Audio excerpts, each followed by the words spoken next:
Nous recevons cet après-midi 5 personnes, dont une va nous rejoindre parce qu'elle est prise dans les embouteillages. Je vous présente tout d'abord, ensuite je vous donnerai la parole les uns après les autres. Nous aurons ensuite un instant d'échange et je vous donnerai ensuite la parole pour, à nouveau pour répondre éventuellement aux questions qui se poseront suite à vos interventions. Madame Françoise Héritier, bonjour, bienvenue. Merci beaucoup d'être là cet après-midi avec nous. Vous êtes anthropologue et ethnologue, professeur honoraire au Collège de France.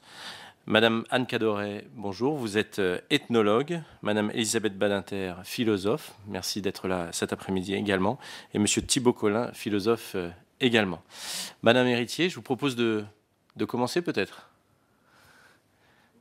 Je vous laisse, si vous voulez, 10 minutes, un quart d'heure. Nous avons 2 heures. On débordera si c'est nécessaire. Je sais que Madame Badinter et Monsieur Godelier, qui doivent nous rejoindre, doivent partir peut-être un peu avant. Mais je vous laisse commencer à prendre la parole. Merci.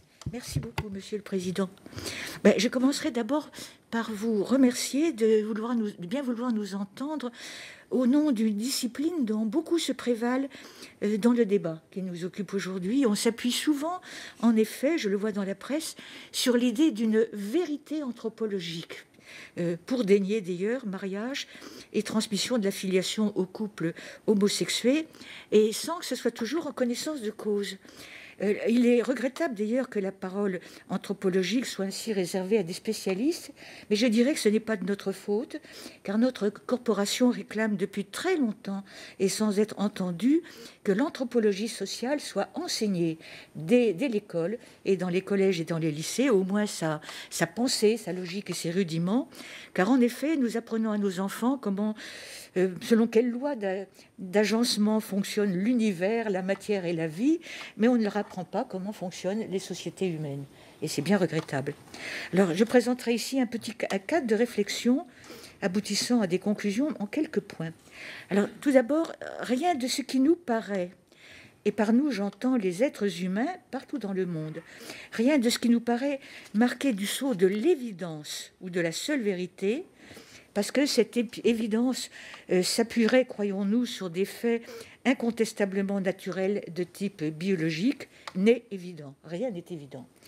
Tout procède de création de l'esprit au cours de manipulations autour d'un donné qui est certes présent, mais qui n'est pas contraignant de façon unique, comme je vais essayer de le montrer.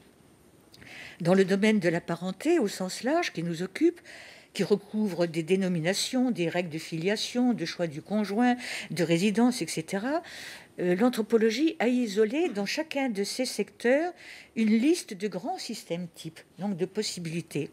Et chaque société particulière peut être analysée en fonction de son appartenance à l'un ou à l'autre de ces sous-groupes, qui sont d'ailleurs plus ou moins corrélés entre eux, selon des principes de non-contradiction. Ça veut dire que chaque organisation locale a ainsi une logique et une histoire au cours de laquelle sont intervenus des changements et des modifications, et qu'il n'y a pas d'évidence simple qui serait fondée sur une nature humaine commune. La pratique occidentale, par exemple, est marquée par un type de dénomination. Je prendrai seulement un point. Nous appelons tous nos cousins cousins, alors que dans d'autres sociétés, on va les différencier selon qu'ils sont issus du frère ou de la sœur, du père ou de la mère, etc. Elle est marquée aussi par des interdits matrimoniaux qui sont fondés sur des degrés de consanguinité ou d'alliance, mais pas sur des groupes. Elle est marquée par la filiation cognatique, qui reconnaît à l'enfant un droit d'appartenance aux 4 lignes qui mènent à ses grands-parents, et même au-delà, bien sûr. Mais je m'en tiens au niveau des grands-parents. Enfin, elle est marquée par un type de mariage hétérosexué et monogame.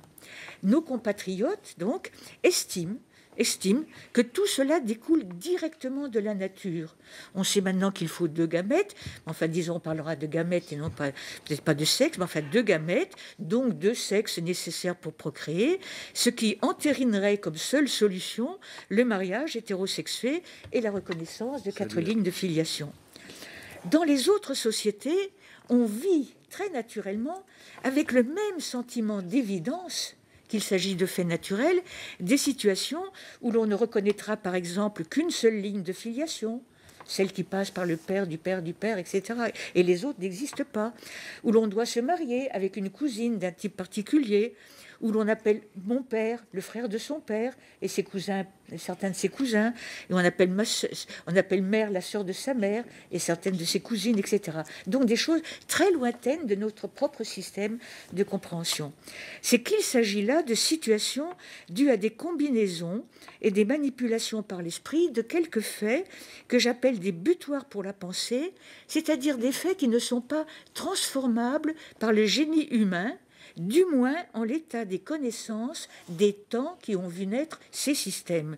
Il n'est en tout cas pas possible de se référer à une évidence ou à une vérité anthropologique de notre système sans même parler de sa supériorité qui est souvent sous-entendue dans les prises de position.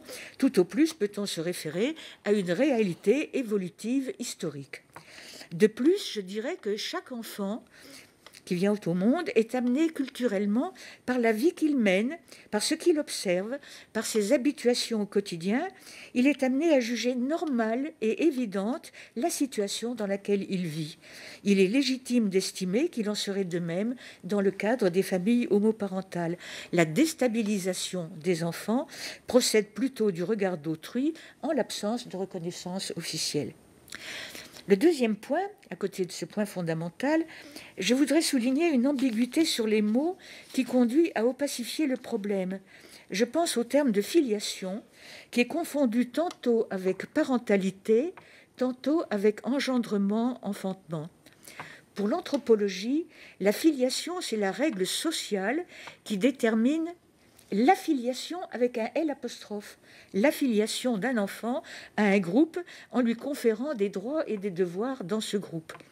La filiation est donc différente de la vérité biologique due à l'engendrement-enfantement, qui est, dans notre droit, et seulement depuis 1982, reconnue comme un parmi les 4 critères pouvant fonder la filiation, aux côtés des 3 autres qui sont la légitimité, la volonté et la possession d'État. Ça, je ne vous l'apprendrai pas.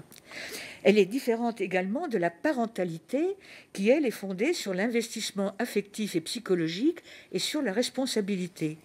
Il est légitime d'établir des passerelles entre ces 3 notions, mais elles doivent être intellectuellement distinguées les unes des autres. Cela a déjà été reconnu. On peut, par exemple, tout à fait être investi dans la parentalité, transmettre sa filiation sans avoir engendré. C'est le cas normal de l'adoption, qui est reconnu dans nos sociétés. De la même manière, on admet fort bien, alors là, dans tous les esprits, qu'un homme puisse engendrer sans vouloir transmettre sa filiation ni entrer dans la parentalité. C'est très admis. Ainsi, il existe beaucoup de sociétés qui ne connaissent qu'une seule ligne de filiation. Notre société, elle, s'est accommodée pendant des siècles de bâtards, nés de ce qu'on appelait des filles-mères, qui n'avaient donc que la moitié de leur filiation cognatique et pour lesquelles on n'exigeait pas le droit moral à avoir un père et une mère, et sans qu'on puisse prétendre par ailleurs que tous ces enfants aient été par la suite soit des inadaptés, soit des vauriens. Bon. On a donc pu s'accommoder socialement de la moitié d'une filiation, on pourrait donc s'accommoder du doublement d'une moitié. C'est également un processus intellectuel, surtout en tenant compte du fait que les enfants disposeront comme les autres de 4 lignes grand-parentales. Troisième point. Tous nos systèmes sociaux dérivent des constatations portant sur le monde sensible qu'ont faites les humains du paléolithique et des combinaisons logiques qu'ils ont été amenés à opérer en fonction des systèmes d'interprétation du réel également en train de naître. Ces hommes-là, ces gens-là, ces individus-là avaient le monde à penser et le savoir à mettre en route. Et je dois vous dire que c'est un chantier sans équivalent pour la suite. Bon. Leurs créations mentales, selon de grands principes de base, sont parvenues jusqu'à nous et elles continuent à informer notre existence. Simplement, nous ne savons pas que cela date de ces temps si anciens. Elles sont transmises par l'éducation. Alors, quelles seraient donc ces grandes observations et ces butoirs pour la pensée et quelques-unes de leurs conséquences en esprit? Alors, j'en cite quelques-uns qui correspondent à notre problème. Tout d'abord, je dirais la néothénie de l'espèce, qui va impliquer la protection par les adultes et la dépendance des petits qui viennent au monde. Deuxième point, les générations qui s'enchaînent, toujours selon le même ordre, qu'on ne peut pas renverser, et où la protection des parents va se transformer en autorité et en supériorité. Troisièmement, la constatation que le monde du vivant animal est partagé selon deux sexes, constatation qui est à la base d'une opposition mentale qui sera extrêmement porteuse de fruits pour l'humanité tout entière. Cette opposition mentale est celle qui existe entre l'identique et le différent. Quatrièmement, la constatation que les hommes n'enfantent pas leurs semblables. Les hommes virent. Les sexes masculins n'enfantent pas son semblable, mais qu'il doit passer par des corps de femmes, et des corps de femmes que les hommes pensent être mis à leur disposition pour cela. Enfin, que l'humanité est unipare, ce qui ouvre la voie à de multiples lignes de collatéralité. Alors, sans entrer dans les détails, et simplement à partir de ces points principaux que je viens de citer, il existe un nombre extrêmement important, s'il n'est pas illimité, mais en tout cas, il n'a pas été évalué. Il existe donc un nombre extrêmement important de combinaisons possibles entre les composantes de ces différents traits. Certaines ont été pensées, mais elles n'ont pas été acceptées intellectuellement parce qu'elles contrevenaient à d'autres évidences du moment. Par exemple, n'ont pas été réalisés des combinatoires qui auraient permis l'éclosion de systèmes sociaux qui auraient accordé la prééminence sociale aux femmes. Elles existent, ces compositions, ces combinatoires, mais elles n'ont pas été actualisées. D'autres sont logiquement possibles, mais elles n'ont jamais été pensées parce qu'elles étaient informulables en raison du savoir de l'époque, et c'est certainement toujours le cas aujourd'hui. C'est-à-dire qu'il existe certainement aujourd'hui des possibles, intellectuellement possibles, qui n'ont pas encore été pensés, qui deviendront pensables peut-être dans 200 ou 300 ans. La règle de fond de l'évolution, du changement et de l'innovation en matière sociale, c'est la suivante.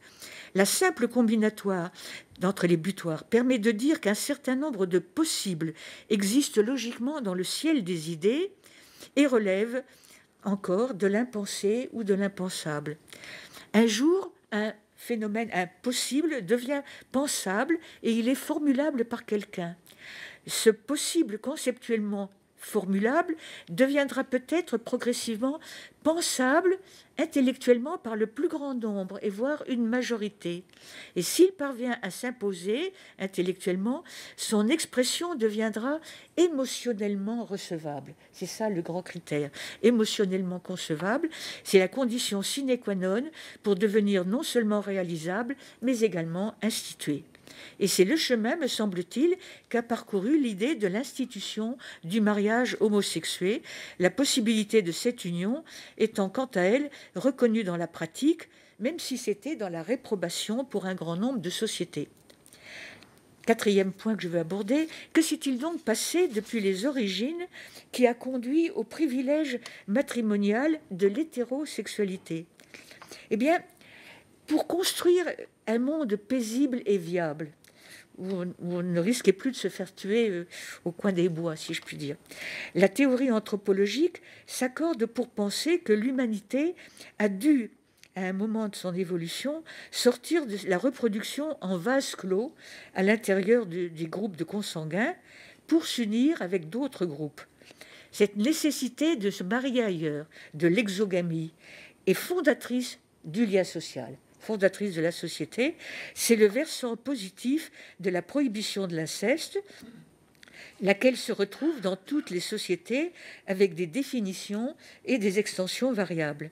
À cette grande règle fondatrice, j'ajoute, pour ce qui me concerne, la valence différentielle des sexes qui fait des femmes, agents nécessaires à la reproduction du sexe masculin, je l'ai dit, en fait des dépendantes, mineures ou cadettes, par rapport au mâle de leur groupe d'origine, le père et le frère, comme de leur groupe d'alliance, le mari et le fils. Ce sont elles, en effet, qui sont échangées entre eux par les hommes et non l'inverse. C'est ce que nous montre, en tout cas, l'ethnologie de terrain. L'échange premier des femmes ou leur circulation a donc abouti à la nécessité d'une institution qui rende cet échange entre groupes, j'insiste, un échange entre groupes et non un simple appariement entre individus qui le rendent non seulement valide pour un temps, mais qui le rendent solide et liant ensemble les générations successives. Et pour lier ensemble les générations successives, arrive l'institution du mariage hétérosexuel, qui est donc un lien établi entre groupes via deux individus.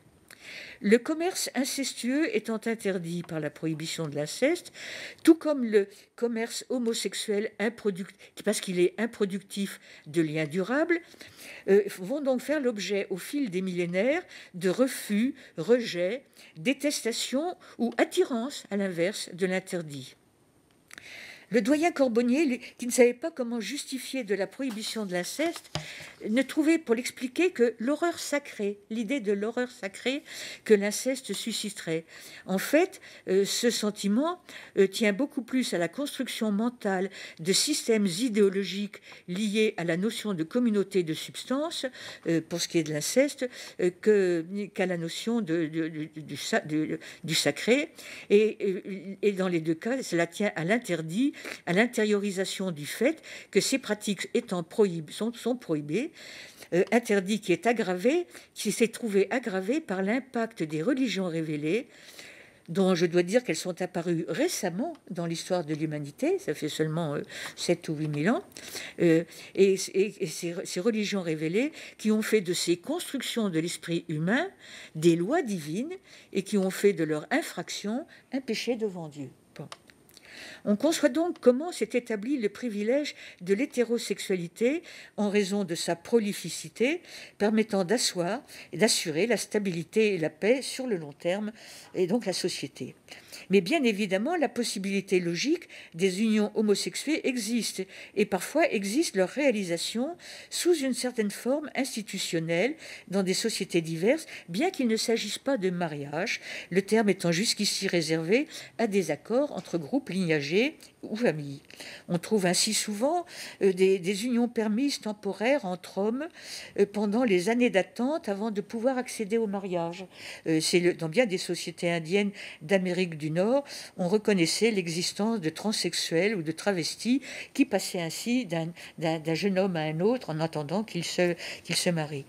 Dans d'autres exemples, ces rapports homosexuels obéissent à des contraintes de systèmes représentationnels très particuliers. Par exemple, les mariages entre femmes, dont il existe un certain nombre d'exemples, et notamment chez les Nuer, eh bien, ça tient simplement au fait qu'une femme qui a fait preuve de sa stérilité, chez les Nuer, du fait qu'une femme est normalement féconde.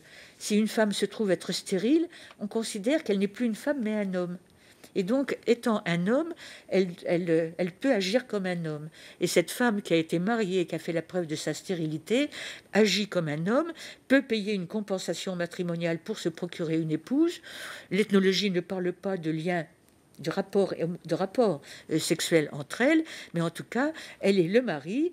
La femme est l'épouse et elle sera le père en faisant procréer à cette femme des enfants par un géniteur interposé, appointé, généralement un serviteur ou un esclave.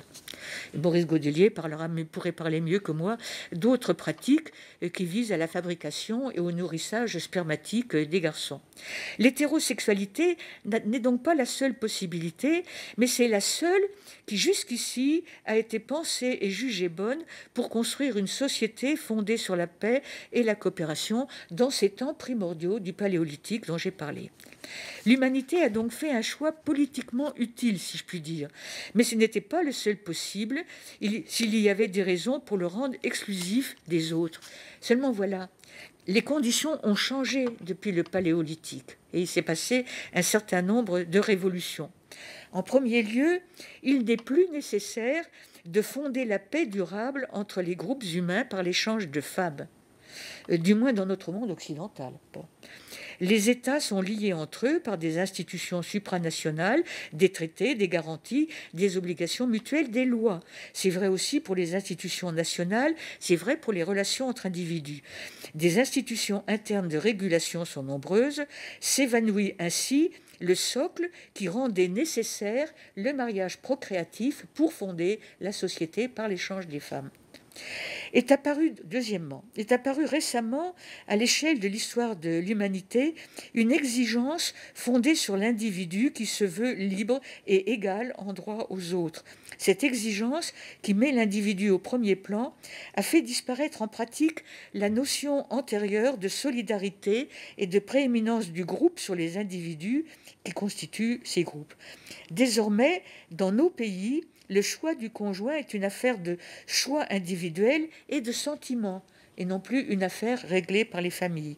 Quant à la durabilité de l'union, elle n'est plus une visée en soi, les formes dites de multiparentalité se multiplient. Enfin, est apparue au XIIe, XIIIe siècle, une révolution extrêmement importante dans le domaine de la connaissance, celle de l'optique, qui nous permet d'accéder tant au monde céleste qu'à l'intime de plus en plus pointu du corps et des mécanismes du vivant. On a identifié les gamètes et leur rôle à la fin du XVIIIe siècle et au début du XIXe seulement. Bon. On sait maintenant ponctionner des ovules, on sait les féconder in vitro, les repositionner dans un utérus, faire des choix. C'est une révolution des connaissances et des pratiques. Et on sait d'ailleurs que plus de 60 000 enfants naissent par FIVET en France, et d'ailleurs à peu près et seulement 1500 ou 1800 par IAD dorénavant.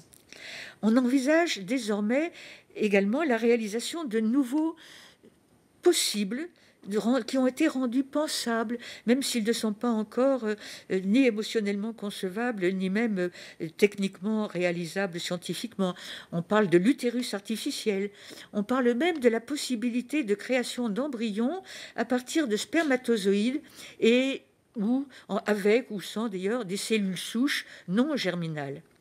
Ainsi, on peut dire que les grands bouleversements ont eu déjà lieu. Les grands bouleversements modifiant radicalement les conditions qui furent celles de l'émergence du modèle archaïque sur lequel nous vivons, elles ont déjà eu lieu.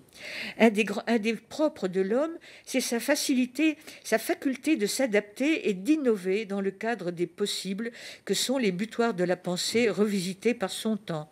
Il n'y a pas de raison de ne pas accepter ces innovations dans le domaine des règles sociales, alors que nous ne refusons pas celles qui ont lieu dans d'autres domaines en raison du fait que nos ancêtres ne faisaient pas ainsi. On accepte bien le changement.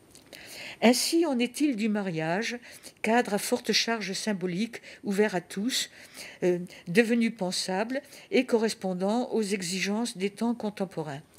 Alors, en serait-il de même pour la procréation et pour la transmission de la filiation ? En pétition de principe, je dirais qu'il n'y a pas de droit à l'enfant, mais que compte tenu des techniques et des connaissances nouvelles, il est du ressort de la société de faire son possible pour pallier la stérilité quand elle est cause de souffrance, comme elle pallie du mieux possible les autres causes de malheur biologique. En deuxième lieu, qu'il convient de différencier des techniques, par exemple la maturation et l'extraction d'ovocytes, la fécondation in vitro, l'ICSI, la réimplantation, le diagnostic préimplantatoire, etc.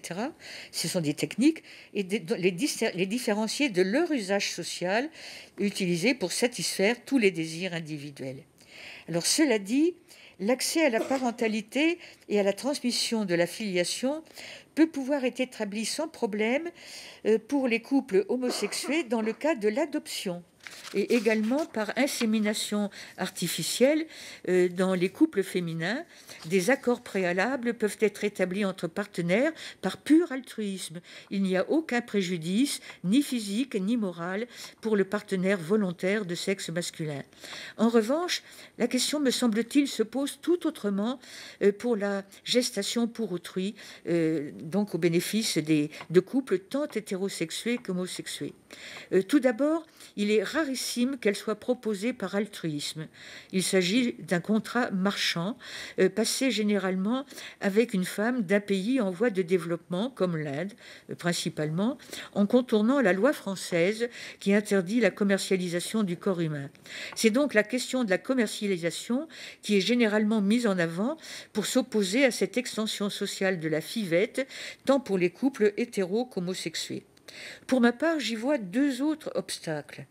Le premier tient à ce que la GPA contredit absolument un principe fondamental de l'éthique et du gouvernement des peuples, et que je formulerai ainsi: nul ne peut agir pour son propre bénéfice sur un tort en se basant sur un tort causé à autrui. Alors pourquoi est-ce que je parle de tort causé à autrui? Je dirais que c'est le cas généralement dans la gestation pour autrui, non volontaire, non altruiste. Une femme indienne qui loue son utérus n'est pas altruiste et elle est lésée dans son corps et dans sa volonté au moins 2 fois, sinon 3. Une première fois, parce que non seulement la femme n'y vient pas de son propre gré, mais elle est conduite et fortement incitée par son mari. Ce sont des femmes qui doivent être mariées et qui ont des enfants. Bon. Et un mari qui voit là une facilité pour sortir, en louant l'utérus de son épouse, pour sortir de la misère. Elle est donc lésée par cette première domination qui est celle de l'autorité maritale. Deuxièmement, elle va l'accepter pour les mêmes raisons économiques. Elle est donc l'objet d'une deuxième domination économique, celle-là, due à l'extrême pauvreté. Et elle peut l'être parfois, troisième domination, en esprit et en corps et en fait, et dépassant d'ailleurs largement sa personne, lorsque les demandeurs refusent l'enfant à la naissance. Bon. Il est laissé à la famille qui l'a vu naître dans un pourcentage certes faible, mais significatif, de l'ordre de 5% des demandes. Alors ce dernier point me permet d'ailleurs d'avancer mon deuxième argument. Nous entendons fréquemment l'argument et le leitmotiv d'une nécessité d'avoir recours à la vérité génétique ou biologique, celle qui a été reconnue en 1982 comme un des critères donnant accès à la filiation. Grâce à ces techniques et à leurs usages sociaux étendus, au moins l'enfant, pense-t-on, est conçu à partir des gamètes de l'un des 2 membres du couple, ce qui devrait créer un lien irréfragable. Or, on voit qu'il n'en est rien si l'enfant, conçu volontairement par un homme dans un contrat de gestation pour autrui, peut être rejeté au motif qu'il ne convient pas et être abandonné pour être élevé à la femme qui l'a porté et à la famille dont cette femme est tributaire. Bon. C'est que ce qui est en cause n'est pas cette vérité. C'est quelque chose de beaucoup plus archaïque et qui, moi, me trouble. Ce qui manquait dans le modèle archaïque dominant, que j'ai esquissé rapidement et qui a valu aux femmes d'ailleurs bien des discriminations, l'exigence de virginité, de chasteté, voire l'enfermement. Ce qui manquait au modèle archaïque, c'était la certitude en paternité pour les hommes. En quelque sorte, à l'exception de l'IAD, qui est en grande perte de vitesse actuellement au bénéfice de l'ICSI, avec un spermatide ou un spermatozoïde unique du couple, enfin de l'homme du couple demandeur, dont, à l'exception de l'IAD, où justement il s'agit d'une certitude de non-paternité, et donc qui est en perte de vitesse, il y a très peu de cas, toutes les autres techniques et pratiques sociales de procréation médicalement assistée visent à apporter la certitude de paternité et rendent au contraire la maternité incertaine. C'est un renversement complet de perspective dont il s'agit là. Or, indépendamment du fait de savoir si nous y sommes intellectuellement et émotionnellement préparés, je crois devoir dire qu'il s'agit d'un pas en arrière dans le combat mené par les femmes pour l'égalité. Or, je persiste à penser que ce combat-là ne peut être ni antagoniste, ni bafoué par le combat pour la reconnaissance des droits des couples homosexués. Alors, pour toutes ces raisons, mes conclusions seraient les suivantes. Premièrement, nous ne sommes pas tenus à nous conformer toujours à des nécessités qui n'existent plus, ni à des systèmes de pensée qui se sont révélés efficaces au temps préhistorique, parce que les conditions même intellectuelles, émotionnelles, culturelles, technologiques, politiques et autres ont changé. Deuxièmement, l'octroi du statut matrimonial aux couples de même sexe est devenu pensable et concevable émotionnellement suffisamment pour être institué, d'autant qu'il ne laisse personne et qu'il ne lèse aucun principe fondateur de notre type de système qui est toujours valide, puisqu'il ne laisse pas la prohibition de l'inceste, ni l'obligation exogamique, ni la monogamie, aucun de nos grands principes. Quant aux PMA, elles sont possibles, pensables et acceptables sur le mode de l'altruisme. Le don de gamètes aussi peut être reconnu. On peut l'envisager pour les couples féminins. L'adoption pourrait être ouverte aux tous si les esprits l'acceptent. Mais quant à la gestation pour autrui, elle laisse de grands principes éthiques, l'un qui n'est pas universel, la non-commercialisation du corps humain, l'autre qui l'est, même s'il peut être bafoué comme toute règle ou principe, ne pas faire du tort à autrui pour son profit, cet autrui fut-il exotique et loin de nos yeux. Cet usage social particulier ne devrait, à mon avis, pas être rendu possible, du moins dans l'état de nos connaissances et dans l'état de notre situation actuelle. Merci beaucoup. Merci beaucoup, madame, pour votre contribution. Nous aurons l'occasion, je pense, d'échanger après avec vous. Monsieur Godelier, je vous ai présenté avant que vous n'arriviez. J'ai prévenu que vous étiez un petit peu en retard. Je sais que vous devez partir un peu tôt. Je vous donne tout de suite la parole. J'ai annulé mon départ. Parfait. Je vous laisse la parole. Voilà, moi je n'ai pas écrit de texte et je vais aller dans deux directions avec vous. Je vais vous expliquer pourquoi, lorsque j'ai été consulté il y a déjà plusieurs années sur ces questions, quelle démarche j'ai prise pour arriver à la conclusion personnelle et professionnelle, si vous voulez, que c'était possible d'avoir des unions homosexuelles avec adoption d'enfants, homoparentalité, quoi. En fait, en tant qu'anthropologue, on ne trouve pas à part ce qu'a dit Françoise, on ne trouve pas d'union homosexuelle fondant une famille. On n'en a pas trouvé dans notre réservoir de connaissances comparatives. On trouve de l'homosexualité qui constitue et construit l'individu. Moi, j'ai vécu 7 ans dans une tribu où tous les hommes étaient homosexuels. À partir de 9 ans, on séparait violemment les garçons du monde féminin, de leur mère. Ils vivaient dans une maison des hommes. Et écoutez le fantasme que ça représente. Et ils vivaient jusqu'à l'âge de 20 ans où ils sortaient pour se marier. D'ailleurs, ils n'avaient pas choisi, bien sûr, leur épouse. Et de 15 à 20 ans, quand ils étaient pubères, quand ils avaient du sperme, ils inséminaient les petits garçons dans la bouche, c'est-à-dire ils refaisaient des hommes sans les femmes. Vous voyez ce que je veux dire? En dehors du... Et ce sperme était pur de tout rapport avec les femmes, puisqu'ils n'avaient pas le droit, ces jeunes gens, d'avoir des rapports sexuels avant le mariage. Ok? Donc le sperme était pur de toute... et ils transmettaient un sperme vierge et pur, et ils refaisaient des hommes hors des femmes. Bon, vous voyez ce que ça représente comme dimension de domination masculine et de jeu sur les corps. Je ne vais pas commenter plus loin. Donc je connais la situation, j'ai vécu des années là-dedans, et au lieu que l'homosexualité était considérée comme, chez nous, comme des moins que rien, je n'emploie pas les termes qu'on emploie pour les homosexuels traditionnellement, c'était au contraire la construction de la virilité et de la supériorité masculine. Ce qui veut dire que l'homosexualité, d'abord, est très peu connue. L'homosexualité féminine est encore moins connue. Moins connue. Elle existe. En plus, il y a, sur l'inceste, vous avez l'inceste homosexuel qui existe et qui est peu connu. Et l'inceste hétérosexuel qui est déclaré parfois à la police ou à la gendarmerie, il faut voir de près ce que c'est. Les chiffres sont 70 000, je crois, déclarés. Le reste, on ne connaît pas. Voilà, passons là-dessus. Donc moi, quand j'ai été confronté il y a quelques années aux questions que vous posez aujourd'hui, je me suis séparé de moi-même, si on peut dire, et j'ai dit, je vais prendre une démarche historique. Et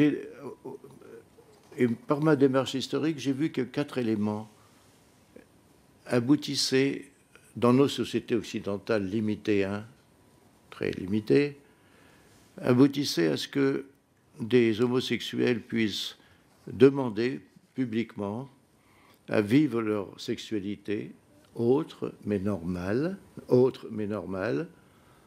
et d'assumer un désir d'enfant qui n'existe pas chez tous les homosexuels, mais qui est valorisé dans nos sociétés. Donc, quelles sont les 4 dimensions historiques de nos sociétés occidentales qui ont pu faire par intersection que ça soit possible de ce discours?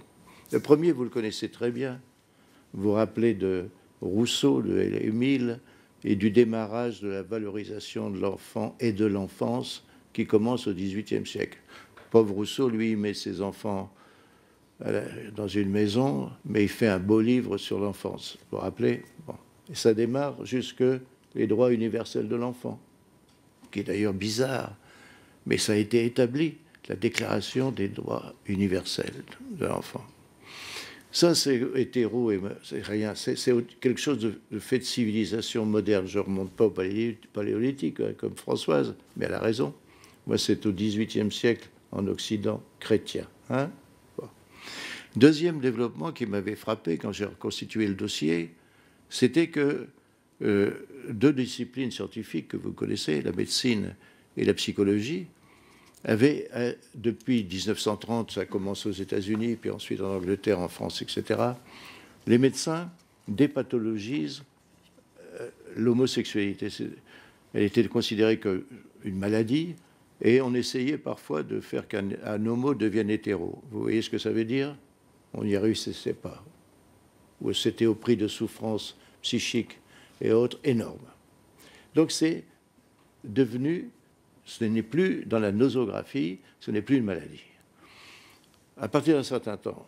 Ensuite, si vous regardez les psys, je ne parle pas des psychanalystes ici, mais des psychologues, vous prenez l'association des psychologues américains, qui commence à peu près, d'ailleurs c'est très intéressant, et la psychologie avait classé l'homosexualité comme une perversion. On était au bord de la religion, perversion, ça peut aussi être péché, non? Et ça disparaît, ce n'est plus une perversion. Ok? Donc voilà 2 disciplines qui, à partir des années 1930 jusqu'à après la guerre, donnent un statut normal. Mais attendez, ça ne suffit pas pour comprendre. Une chose tout à fait paradoxale dans notre évolution scientifique, c'est la primatologie. Alors, je suis donc allé voir les primatologues, parce que les primatologues traite de deux espèces de primates que nous sommes, qui nous sont les plus proches, n'est-ce pas? Les chimpanzés et les bonobos. Hein? Et qu'est-ce qu'on a découvert? On a découvert que ces 2 espèces étaient homosexuelles et hétérosexuelles, que c'était donc un fait dans la nature. Qu'est-ce que ça veut dire? Quand les femelles sont en rut, hein, soyons pragmatiques, quand les femelles sont en rut, vous avez hétérosexualité, et encore les femelles choisissent leur mâle. Il ne faut pas croire que c'est le mâle dominant qui gagne tout le temps. Hein? Encore ces histoires-là. Bon. Et deuxièmement, on a constaté qu'entre les périodes de rut, eh bien, les hommes, j'allais dire, les mâles se masturbent entre eux, pas seulement seuls, mais entre eux. Les femelles se frottent la vulve, donc on a découvert des caresses ventro-ventrales, on appelle ça scientifiquement. Et donc, c'est tout à fait évident, on a dû voir, parce que les primatologues n'avaient pas pu le voir avant, on a pu voir à un certain moment de l'évolution des esprits, constater ce qu'on avait sous les yeux au Yerkes Museum américain, c'était les grands, on peut dire, parcs où les animaux vivent en quasi-liberté, et pas seulement dans les cages. C'est pas pareil pour l'observation. Et donc, la primatologie apporte le fait que les primates sont bisexuels, si vous voulez, homo et hétéro. Ok? Ça, c'est la 3e dimension. La 2e, ou la 3e dimension. La 4e dimension intéressante, c'est que dans nos sociétés démocratiques, les minorités qui se constituent peuvent revendiquer des droits qui vont être acceptés si les droits qu'elles demandent ne mettent pas en question les droits de la majorité. Donc les minorités. Donc si vous voulez, il s'est passé une convergence de plusieurs choses qui étaient indépendantes au départ et qui font que, à un moment dans l'histoire de nos sociétés occidentales, eh bien, des homosexuels ont pu demander publiquement, et d'ailleurs il l'avait fait en vivant, à vivre leur sexualité autre mais normale, et de faire comme beaucoup, parce que c'est devenu quelque chose de très valorisé. L'enfant, c'est le... D'abord, vous-même, dans 8 jours, vous serez à Noël, donc vous allez acheter des jouets, les mettre au pied des... Et vous allez valoriser l'enfance et vous-même comme parent d'enfant, non? C'est ça qui se passe dans nos sociétés, même si la moitié des jouets ne servent à rien. Donc, en fait, regardez bien la situation. On a pu avoir ce discours de proposition de vivre son homosexualité. Et pour certains des homosexuels, c'est une minorité, hein, croyez-moi, tous les homosexuels ne veulent pas avoir d'enfants. Hein. J'en connais depuis 20 ans. Et au départ, l'homosexualité, pour la majorité, c'était une affirmation de liberté. Les artistes, etc., les créateurs, etc., ils n'avaient pas le désir d'enfant, ou ils n'attachaient pas ce désir d'enfant à leur sexualité. Vous comprenez? Donc, voilà ce qui s'est passé du point de vue de nos sociétés. C'est la demande possible et qui doit être encadrée ensuite politiquement et juridiquement et sociologiquement. Bon.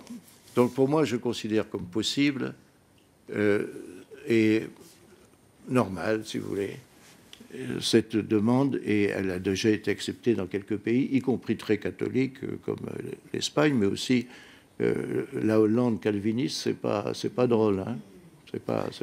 Vous voyez ce que je veux dire, hein. C'est très fortement, la sexualité était fortement réprimée dans ce cadre religieux-là, etc. Alors, maintenant, je vais parler de la deuxième partie. Je voudrais parler des... on s'inquiète, hein. On s'inquiète pour l'identité de l'enfant, sa construction, et moi aussi. Alors, il faut rappeler ce que sont les fonctions de la parenté et de la parentalité. Donc, moi, j'ai établi, si vous voulez, pour une liste des fonctions que représente la parenté et la parentalité dans toutes les sociétés. Et vous allez voir que la question, c'est de savoir si ces fonctions vont être assumées, indépendamment de sexe, père, mère, etc. Moi, la liste des fonctions, c'est celle-ci. La première fonction, bien sûr, de la parenté, c'est de concevoir et d'engendrer. Mais vous ne vous rendez pas compte de la complexité comparée. J'étais dans une société patrilinéaire. Les Français confondent, et normalement, descendance et filiation. On est fils, fille d'un monsieur, d'une dame. Mais dans beaucoup de sociétés, islam par exemple, patrilinéaire, on ne descend que par les hommes.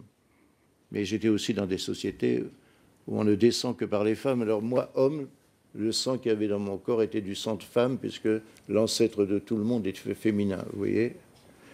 Est-ce que vous voyez déjà la dimension imaginaire dans la construction des systèmes de parenté qui existent pour des millions de gens qui ne sont pas nous? Nous sommes dans une société très particulière qu'on appelle, on en a parlé tout à l'heure, pour nous, filiation et descendance se confondent, puisque on descend de son père et de sa mère, et on a peut-être le nom du père. Et on peut aussi choisir maintenant d'avoir 2 noms, depuis Giscard d'Estaing, donc merci. Hein, bon. Donc, mais nous sommes dans ce cadre. Et avec une famille qui s'appelle mononucléaire. Est-ce que vous savez d'où ça vient, ça? D'où ça vient? Ça vient de la fin de la République romaine, où se diffusent et se multiplient les familles, se dissolvent les grands gentes, c'est-à-dire les grands clans patrilinéaires romains et latins. D'ailleurs, le mariage, c'était seulement pour l'aristocratie, hein, et pas pour le peuple. Et passons, le mariage n'est pas une institution universelle. N'est pas une institution. Et je reviens à cette histoire qui est notre histoire occidentale. Le mariage et la famille nucléaire deviennent captés par le christianisme. Et à partir du XIe siècle, vous le savez, vous vous rappelez les fiançailles, promesse de mariage, l'Église fait célébrer la promesse de mariage sur le parvis de l'Église. Plus tard, le mariage lui-même est célébré dans l'Église, sous l'autorité de l'Église. Et si vous n'êtes pas baptisé, si vous êtes enterré quelque part, et si vous n'êtes pas marié à l'Église, vous êtes quoi? Et si vous avez un enfant en dehors du mariage, vous êtes un bâtard. Donc, si vous voulez, dans notre société, dans notre histoire à nous, ce qui n'existe pas là où j'ai vécu pendant des années, le mariage est devenu un sacrement, une union de deux personnes en Dieu et devant Dieu. D'où interdiction du divorce, puisque le lien en Dieu n'était pas coupé par la mort d'un des deux partenaires du mariage. Vous voyez, ça c'est notre histoire à nous, de la famille mononucléaire dominante. Ok. Bon. Alors, c'est dans ce cadre que c'est une évolution propre à nous et qui. Alors, quelles sont les fonctions de la parenté? Donc, je dis première, c'est concevoir, engendrer et attribuer. Alors, dans la société où j'étais, qui était patrilinéaire, la femme n'était qu'un sac. Son utérus, ça s'appelait Gilia, c'était un sac. Et ce que faisait l'enfant, c'était seulement l'homme. Avec son sperme, il était le géniteur, elle n'était pas la génitrice. Attendez, ça ne suffisait pas, parce que quand j'ai demandé qu'on m'explique ce que c'est qu'un fœtus, on m'a dit « T'as jamais vu de fœtus ?» T'as jamais... Ah bah, j'ai dit, bon, il n'y a pas de doigts. Il n'y a pas de doigts aux pieds, aux mains, il n'y a pas de nez. Ah bon, ils avaient dû voir des fausses couches. Ils ont inventé à ce moment-là que c'était le soleil comme divinité qui finissait dans le ventre des femmes, le fœtus pour en faire une forme humaine. Bah, maintenant, demandez à un chrétien d'où vient l'âme. Demandez à un islamiste, à un musulman, d'où vient l'âme qui est dans le corps. C'est le sperme. C'est l'introduction dans le fœtus à un moment qui est voulu par Dieu, paraît-il, je ne suis pas chrétien, d'une âme. Et donc cette âme se souille immédiatement du péché originel et il faut baptiser pour faire une âme propre. Et après, vous êtes jugé selon vos propres péchés, n'est-ce pas? On hérite de ça, on est dedans. Mais ça bouge depuis, bien sûr, la Révolution française. Hein. Alors, première fonction, c'est ça. La deuxième fonction, c'est doter l'enfant, toujours à la naissance d'un nom et d'un statut social. Dans beaucoup de sociétés, on attend 1 an ou 2 avant de donner un nom. Et le nom, c'est le nom du grand-père. Par exemple, Godelier, moi, bon, c'est bon, Maurice Godelier, on répète le truc tous les 2 générations, etc. Les filles héritent d'eux.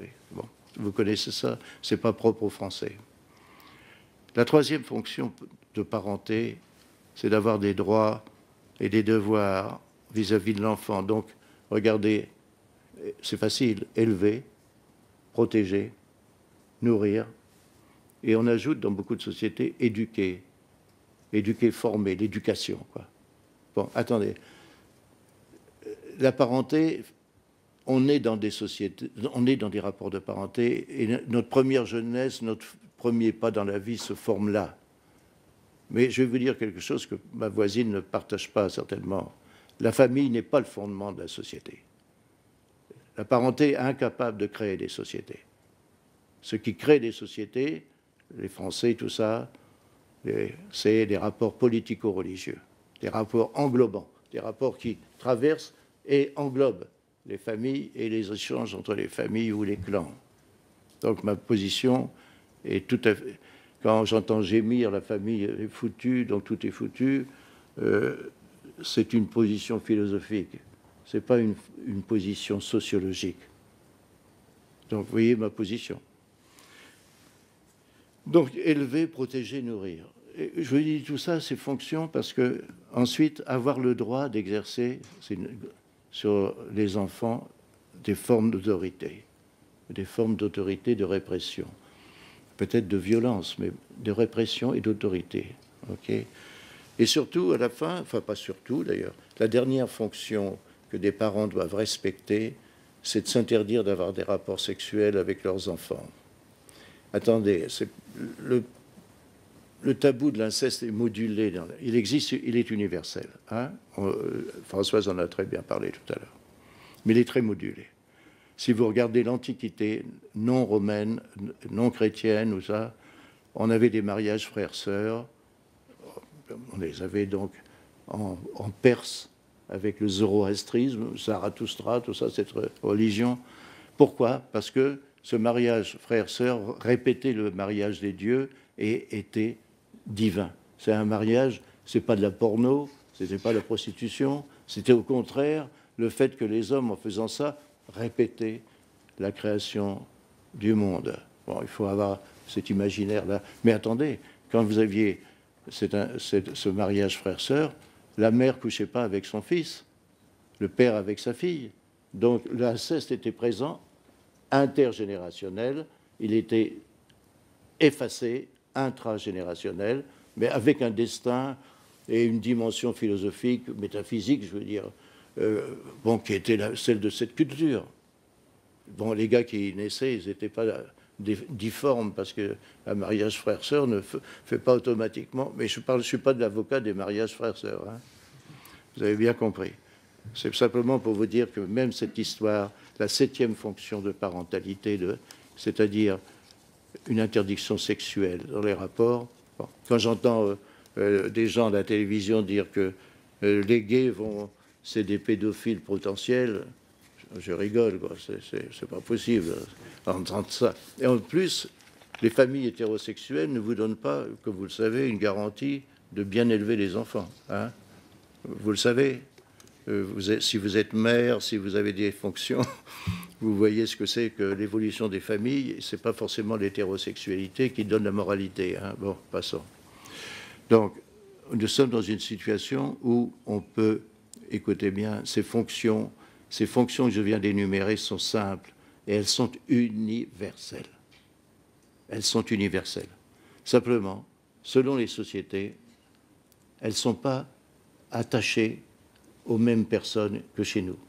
Là où je vivais pendant 7 ans, le système de parenté, je parle sur sa structure, faisait qu'il y avait un mot pour père et tous les frères du père, c'était des pères, ça s'appelait Numwe. Je me tournais vers la femme, toutes les sœurs de mère étaient des mères. Donc tous les enfants de père et de mère étaient mes frères et sœurs. Interdiction du mariage, inceste, ok? Énormément de filles, pour moi, homme, auraient été interdits, qui auraient été permis ici, ok? Un peu plus loin, je pouvais épouser. Donc toute société définit une règle pour épousable et inépousable. C'est ce que Françoise a expliqué tout à l'heure.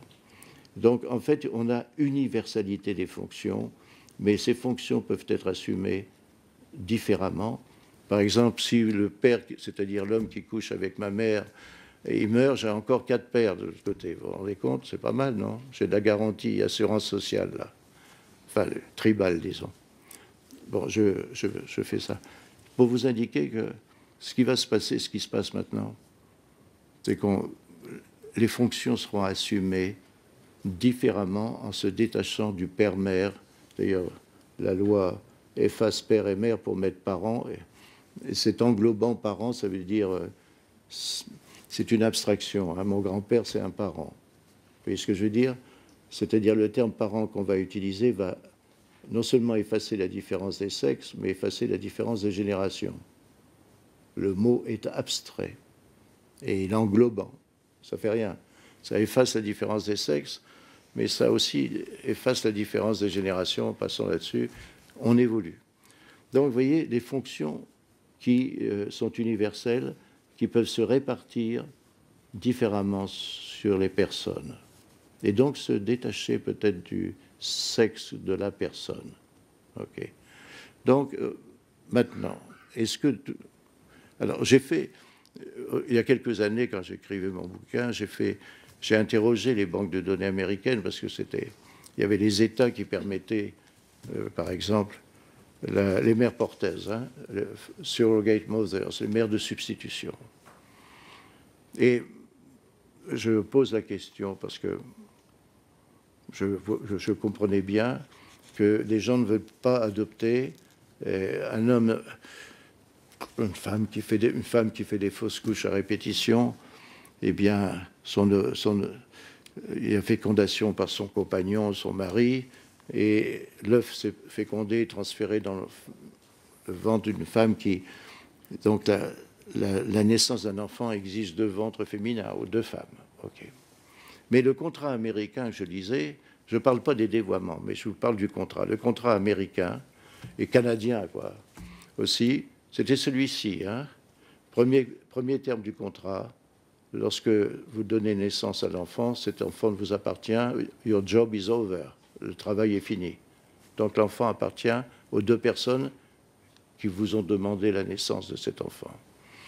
Deuxièmement, dans les contrats canadiens ou autres, si vous regardez, vous avez une limite tout à fait nette, une limite théorique, hein, tout à fait nette de la rémunération pour avoir porté l'enfant, avec les risques immunitaires, etc., mais une limite pour éviter la prostitution des utérus. Elle peut exister.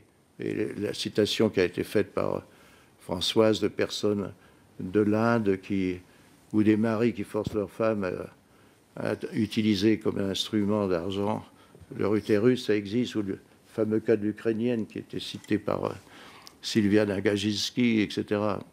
Bon, mais attendez, le fait, c'est irréversible.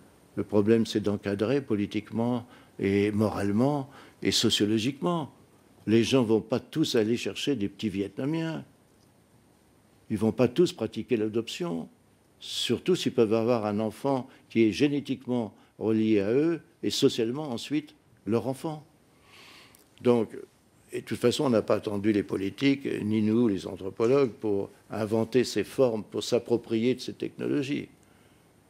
Alors, pour que ces technologies soient pas mises au dévoiement, il faut qu'il y ait un encadrement politique, juridique et sociologique. Par sociologie, je veux dire que les partis de la nation, les partis doivent parler et on doit avoir un consensus. Mais pas forcément l'unanimité, mais un consensus. Que le politique doit reprendre à son compte et transformer en loi. Et quand on a une loi, les droits sont attachés à tout individu. Et les interdictions sont pour tous. Donc voilà ma position, si vous voulez, sur ces questions. Je suis donc pour...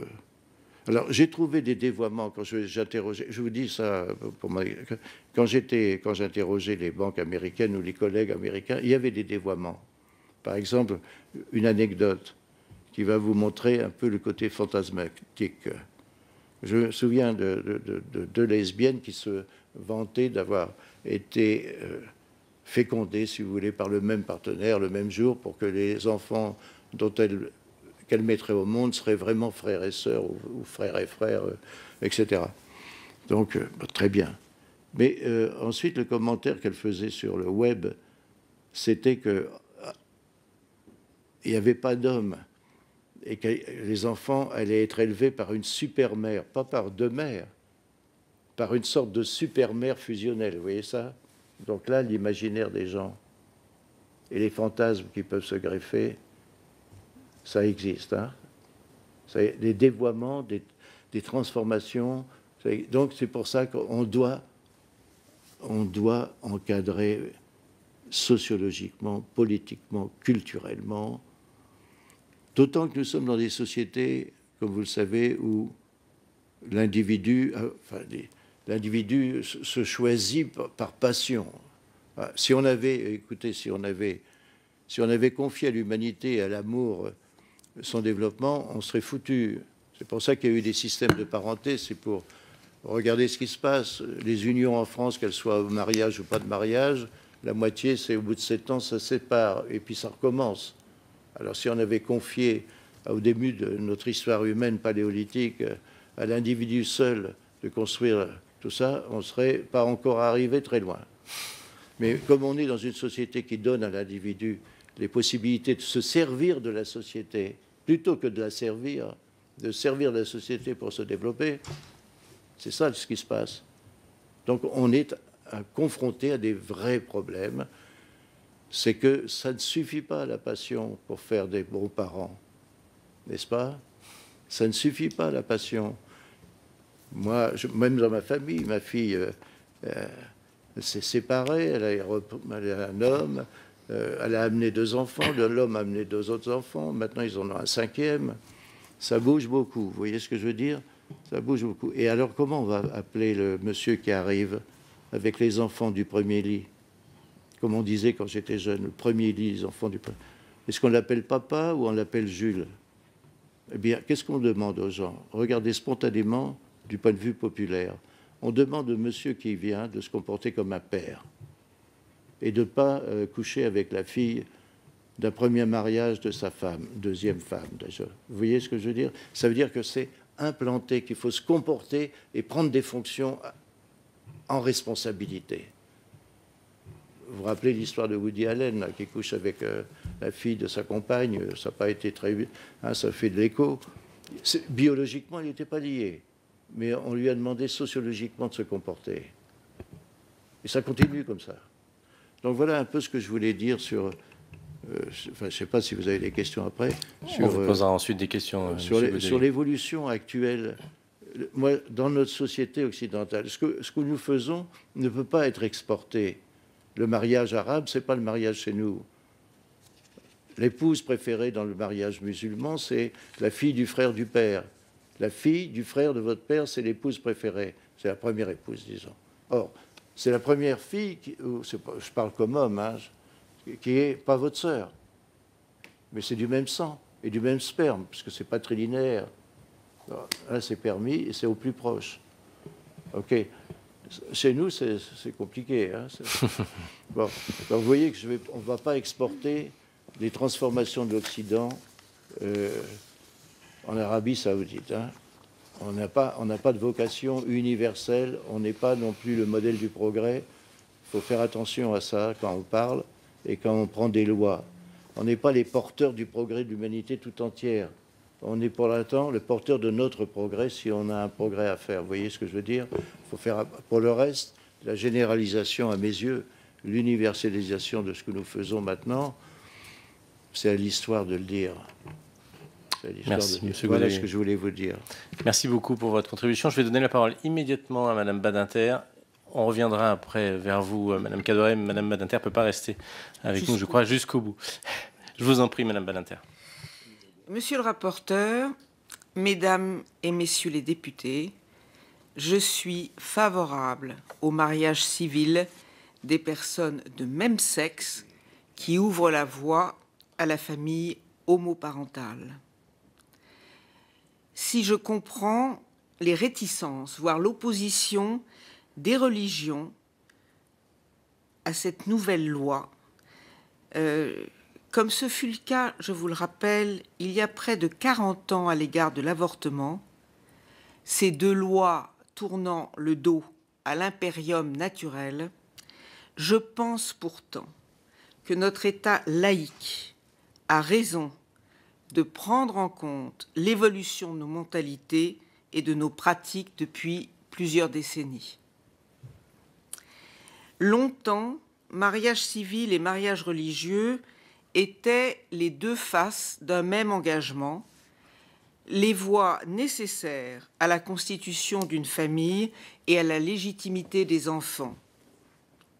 Aujourd'hui, si le mariage garde le caractère d'une reconnaissance sociale du couple, notamment auprès de ses amis, il n'est plus, aux yeux des nouvelles générations, qu'un pax renforcé. Fût-il seulement civil ou civil et religieux, la majorité de nos concitoyens entend pouvoir mettre fin à la vie de couple. Pour cette majorité, le mariage a perdu son caractère sacré, indissoluble et d'autorisation à la sexualité. Nous savons tous que la majorité des enfants sont conçus hors mariage et qu'un enfant sur 5 vit dans une famille monoparentale. Même si la majorité des familles monoparentales sont constituées d'une femme et de ses enfants, on a admis depuis peu qu'un homme pouvait lui aussi élever seul ses enfants et en faire des adultes comme les autres. Si le mariage civil entre deux hommes ou deux femmes rencontre l'hostilité d'une partie de nos concitoyens, c'est, me semble-t-il, pour deux raisons. La première est la représentation millénaire de l'union d'un homme et d'une femme, jugée seule légitime dans nos sociétés, alors que le couple homosexuel fut jugé durant ces mêmes millénaires comme monstrueux, honteux et scandaleux, contraint de se dissimuler sous peine des pires châtiments, et je vous le rappelle quand même, sous peine de la peine de mort pendant très très très longtemps. Les homosexuels ont connu toutes les tortures et les humiliations possibles et continuent de les connaître dans nombre de pays où la religion fait loi. Il est grand temps que cela cesse. En 1982, le gouvernement de la gauche a décriminalisé l'homosexualité et nous avons reconnu l'égalité des préférences sexuelles. Aujourd'hui, il faut achever cette œuvre en la normalisant.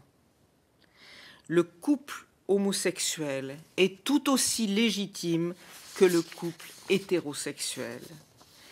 Et la représentation peut-être choquante aujourd'hui de personnes du même sexe devant Madame et Monsieur le maire contribuera puissamment à cette normalisation que nous sommes nombreux à souhaiter.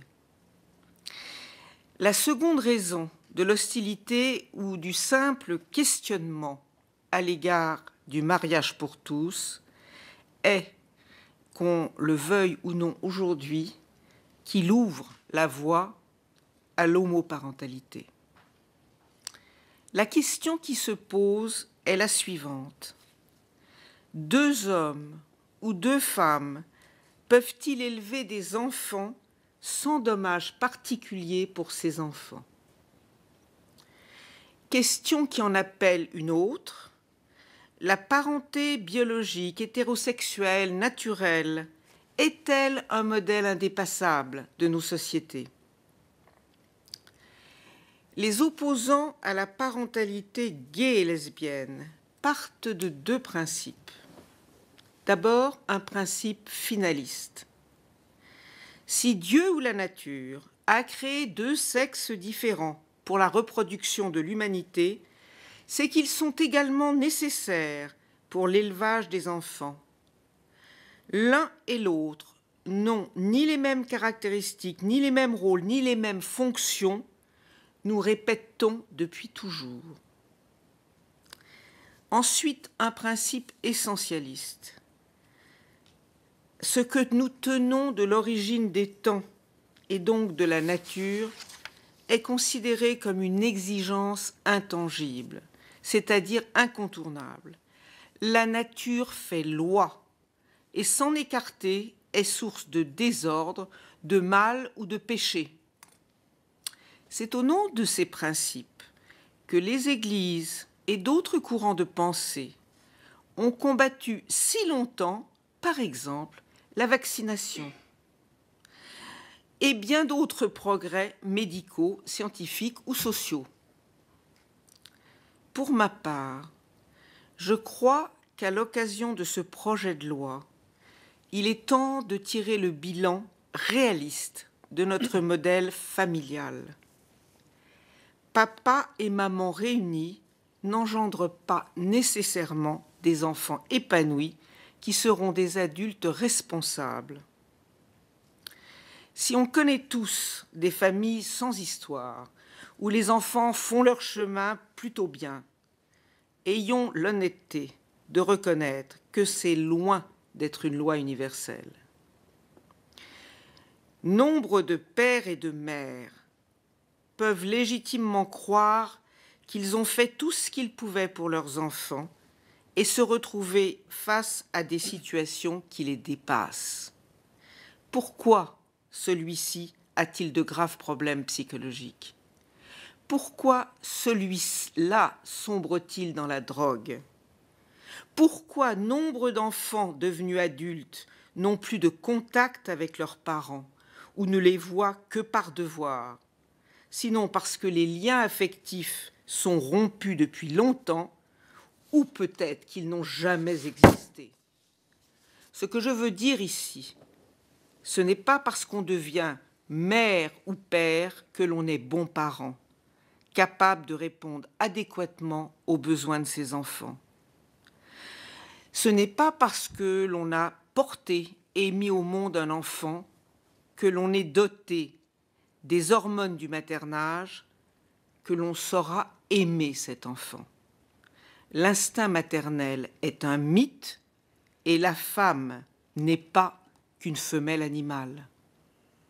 Elle a une histoire et un inconscient qui peuvent lui jouer les pires tours, avec toutes les conséquences que l'on sait sur son enfant.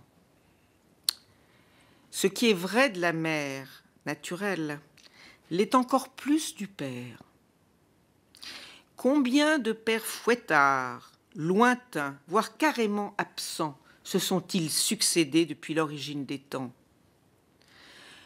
Le rôle du père commence heureusement à évoluer. Mais je garde en tête 2 enquêtes des années 1980, l'une française, l'autre américaine, qui soulignent la faiblesse du lien paternel et de la participation du père à l'éducation de ses enfants. La première, une enquête de l'INED sur les pères divorcés, montrait que 40% d'entre eux ne voyaient leur enfant qu'une fois par mois ou pas du tout. La seconde, enquête américaine menée par Sheer Height, qui a interrogé 7000 hommes américains, confirme que parmi eux, il y en avait extrêmement peu qui disaient avoir été ou être proches de leur père. Autant dire que la parentalité hétérosexuelle n'est pas la panacée universelle. Pourtant, nul ne songe à demander des comptes aux futurs parents hétérosexuels. En dépit de la contraception et de l'avortement, combien d'enfants naissent encore par accident ou pour se conformer au modèle social qui se fait pressant et faire comme tout le monde, pour connaître les joies de la maternité sans mesurer toujours le poids de ses obligations. Bébé médicaments, bébé distraction, sans parler de ces couples éphémères ou psychologiquement fragiles dont on sait à l'avance qu'ils seront incapables d'assumer leurs responsabilités.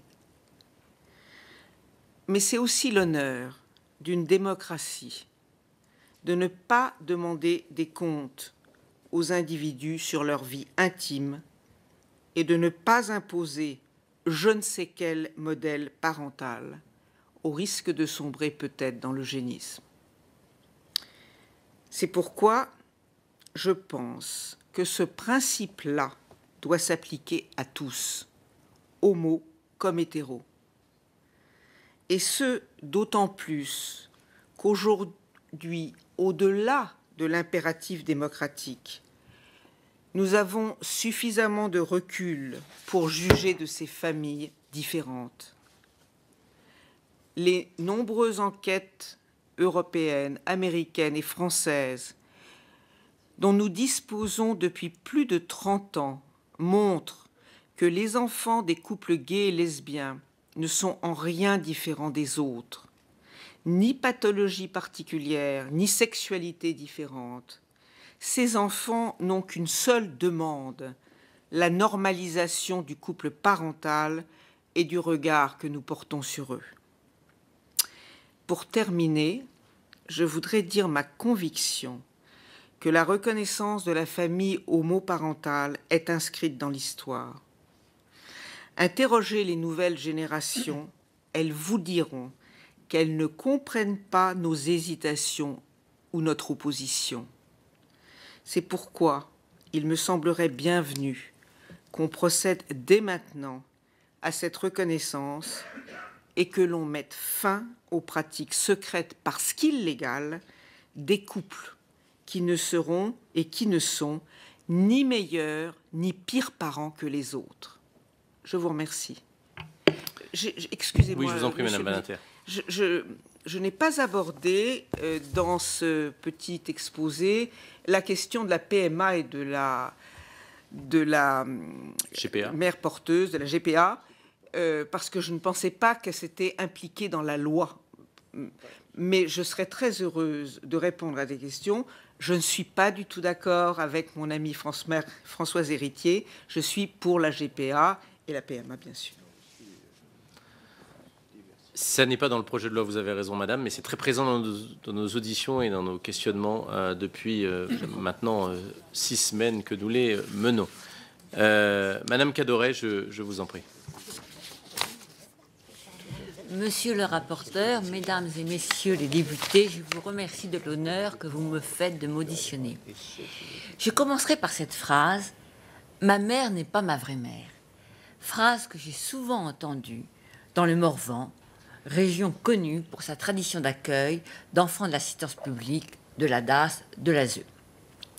Mais en plus d'entendre cette phrase, quand même très étrange pour moi, insérée dans une culture de la parenté où nous savons bien qui est notre mère, où nous n'avons qu'une seule mère, où notre mère est encore certaine, la suite que me donnaient mes interlocuteurs à cette phrase, « Ma mère n'est pas ma mère », était encore plus intrigante. Parce que cette phrase était reprise dans la conversation que j'avais par les explications suivantes. Je dis « ma mère n'est pas ma vraie mère » parce que ma mère de naissance n'est pas ma vraie mère. Sous-entendant alors que la vraie mère est la nourrice. Mais surtout, cette phrase peut avoir le sens contraire. La vraie mère était ma mère de naissance et pas ma nourrice. Nous pourrions donc avoir, nous autres occidentaux, 2 figures de mère à l'image de certaines sociétés exotiques que mes études d'anthropologie m'avaient fait connaître. Et j'ai décidé de porter un regard d'anthropologue, un regard éloigné sur ma propre société pour comprendre comment les uns et les autres nous affirmons famille, nous faisons famille. Nous assistons depuis une 50aine d'années, c'est-à-dire à peu près 2 générations, à une diversification des formes familiales, de filiation et d'alliance. Que nous soyons passés par l'adoption, ou ayons recouru à une assistante médicale à la procréation, que nous ayons fondé une famille suite à un concubinage, que nous soyons divorcés et recomposés, et maintenant que nous ayons une famille homoparentale. Quelles sont donc les règles de parenté qui nous ont guidés dans cette évolution des formes familiales? Règles pour attribuer ou refuser d'attribuer certains parents à certains enfants, pour donner ou refuser de donner des enfants à des parents. Est-ce nécessaire de rappeler que jusqu'en 1972, seul le mariage des pères et mères permettait à l'enfant issu de ce couple de s'inscrire dans leur lignée? La maternité de l'épouse entraînait d'office la paternité de son époux. La filiation dans le mariage était, et est toujours d'ailleurs, indivisible. La mère était censée mettre au monde un enfant de son mari. Dans ce modèle, mariage, filiation, procréation et sexualité formaient un ensemble aux éléments indissociables.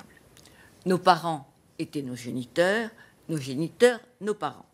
Et nous n'avions que 2 seuls parents, un seul père et une seule mère, mariés l'un à l'autre. Nos frères et sœurs étaient les enfants issus de ces mêmes parents. Remarquons que ce modèle est issu d'une longue tradition chrétienne pour laquelle la sexualité permise était une sexualité procréative entre un homme et une femme unis par les liens du mariage. Les nouvelles configurations familiales qui sont mises en place depuis 50 ans sont marquées par ce modèle, chacune en ayant retenu de sa construction même un des aspects. Ainsi, l'adoption plénière va s'appuyer sur la filiation indivisible. En 66, elle repose sur une seule unité parentale. Seuls peuvent adopter un couple marié, une seule unité ou une personne seule. Et si les parents de naissance existent, ils sont anonymisés. L'enfant adopté a d'ailleurs pu être dit né de ses parents adoptifs. Puis, la procréation médicale assistée, qui est devenue l'aide médicale à la procréation, est encadrée par la loi de bioéthique de 1994. Elle est définie comme une pratique clinique et biologique permettant une procréation en dehors du processus naturel, c'est-à-dire sans sexualité, tout en recherchant à établir une filiation aussi vraie que possible, aussi proche que possible d'une procréation naturelle. Pour ce faire, la loi va autoriser le recours à l'insémination artificielle avec don de gamètes ou d'embryons en la réservant aux couples hétérosexuels mariés ou en concubinage et va instituer l'anonymat des donneurs de gamètes ou d'embryons. Cela permet à ce mode d'accès à la filiation de répondre au principe fondateur de notre parenté, de notre filiation, un seul père et une seule mère, miroir possible de nos géniteurs. Pour l'Alliance, la filiation dans le cadre d'un concubinage va être instituée en 1972. Elle va consacrer le fait d'avoir un père et une mère et d'entrer dans la lignée de chacun d'eux. La filiation devient divisible, dédoublée entre filiation maternelle et filiation paternelle, l'une n'entraînant plus l'autre. La filiation se détache de l'alliance. Elle repose d'ailleurs pour le père sur la reconnaissance de chaque enfant. Dans la configuration de la famille divorcée, l'enfant vit avec l'un ou l'autre de ses pères et mères et la filiation perdure à la faillite de l'accord matrimonial des parents. Avec la famille recomposée apparaît la figure d'un autre ou d'une autre alliée, le beau-père, la belle-mère, qui peut avoir un rôle parental important d'éducation et de transmission de valeurs. Apparaît aussi à ce moment-là l'usage du terme parentalité, mettant alors en avant l'importance de l'exercice des fonctions parentales, c'est-à-dire le quotidien de la vie familiale. Mais malgré cette présence d'un beau-parent, reste le cadre juridique d'un seul père et d'une seule mère, de deux seuls parents. Et même si la délégation d'autorité parentale s'est un peu élargie, au niveau statut parenté, nous n'avons qu'un seul père et qu'une seule mère. Enfin, je dois noter que nous avons le PACS. Mais je suis un peu gênée de l'inclure dans cette liste parce que le PACS, qui est un accord entre deux personnes, de même sexe ou de sexe différent, n'ouvre aucune possibilité à une filiation commune entre ces deux personnes, qu'elles soient d'ailleurs hétéro ou homo. Nous arrivons, en ce début du XXIe siècle, à l'apparition sur la scène publique des familles homoparentales. Comme vous le savez bien, ces familles n'ont pas d'existence légale. Mais cependant, elles reprennent les manières traditionnelles de s'affirmer comme famille. Je vous en donner 3 exemples. Des exemples de faire-part de naissance, de choix du prénom des enfants ou encore de baptême. Par exemple, au sujet des faire-part. Lors de la naissance de Zoé, second enfant d'un couple lesbien, le faire-part envoyé aux proches est celui-ci. Zoé est née le plus beau cadeau pour ses 2 mamans et son grand frère Charles. La famille est ainsi bien annoncée. Pour l'entourage moins proche, les mères mettent un petit mot dans le hall de leur immeuble. Le petit mot est le suivant. Il y a une nouvelle habitante, rue 2. Zoé est née le. Sa maman et toute sa petite famille en sont très heureux. Mon interlocutrice me précisera. Ce petit mot est très réfléchi. Il ne fallait pas trop choquer. Nous avons mis la petite famille. Un exemple sur le choix des prénoms. Maria et Isabelle ont 3 filles, nées suite à une insémination artificielle avec donneur. Elles vont choisir pour chacune d'elles 3 prénoms, comme c'est souvent la coutume dans toutes les familles. Le premier prénom, choisi par les parents, est affaire de goût des parents. Les 2 autres marquent l'inscription dans la lignée de chacun de ses parents. Les 3 filles de Maria et Isabelle ont comme nom de famille celui d'Isabelle, la mère légale et biologique de naissance. Mais elles vont avoir comme premier prénom, donc celui choisi par les parents, un prénom à consonance italienne, pour réinstituer Maria dans cette ambiance familiale.